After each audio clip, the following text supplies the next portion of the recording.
To make its statement. You have the floor.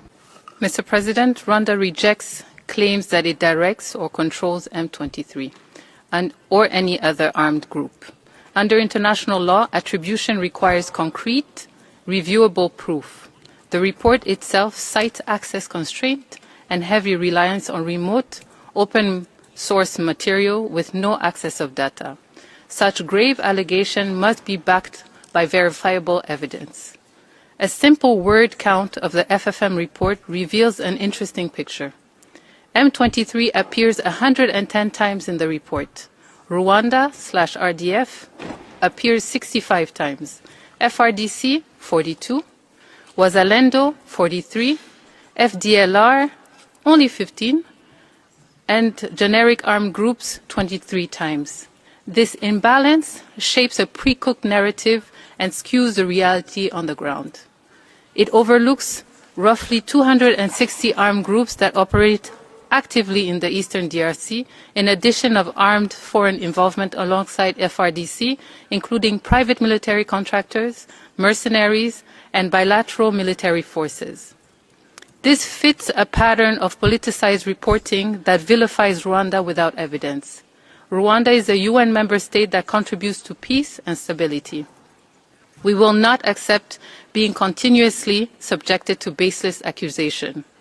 Rigorous evidence is non-negotiable, and any breach of that standard will be challenged every single time.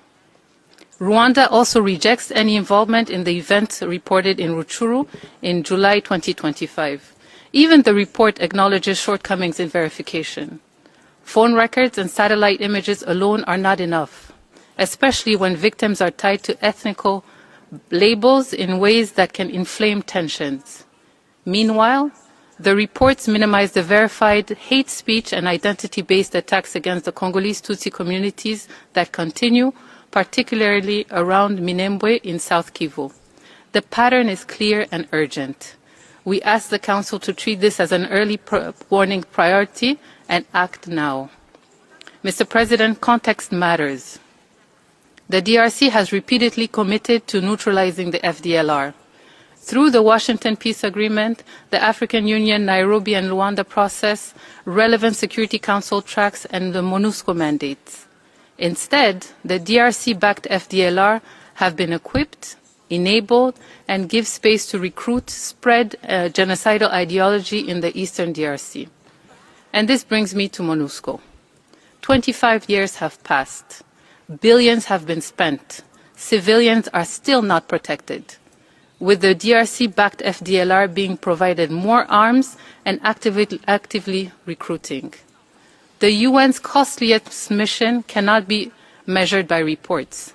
Renewing mandates without review to apply effective change clearly repeats failure. Mr. President, I conclude with 3 points. We urge the Council to pause new mandates and launch a UN-aligned review to streamline overlapping mechanisms under Item 2 and 10 and redirect resources to what would be the most effective for civilians. 2, adopt and publish one evidentiary standard for all. Give concerned states timely prior notice of reports so that they can engage before any public condemnation. Condemnation without engagement is counterproductive. 3, we reject all recommendations addressed to Rwanda. It is very concerning that a point of order was ignored by the President of the Council when my delegation called for clarification of a grave allegation that was not made with any evidence. Accountability must be based on objective verified results instead of selective reporting that prejudges member states like mine, Rwanda. I thank you. Thank you.